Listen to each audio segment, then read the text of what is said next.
MLA Janardhan గారికి యశ్వంత్ నాకు మనవాడు అవుతాడు.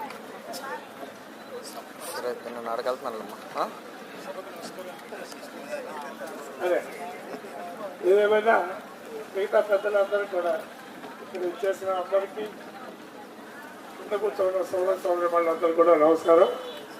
చాలా సంతోషం. ఈయన నేను ఒకటి అనుకున్నాను, నాకు కూడా వాళ్ళు చెప్పినప్పుడు సొంత కులాన్ని ప్రేమించిన వాడు మిగతా వాళ్ళని ప్రేమించడం అనేది చాలా కష్టమైపోయింది. మనల్ని బాగు చేసుకొని మిగతా వాళ్ళని కూడా సహకరించాలా, సహాయం చేయాలనేది నా అభిప్రాయం. అది తప్పు కావచ్చు, కరెక్ట్ కావచ్చు. అది వెంకట్రావు గారు, రాష్ట్ర అధ్యక్షులు గోపాలకృష్ణ గారు వీళ్ళందరూ చేస్తున్న సేవ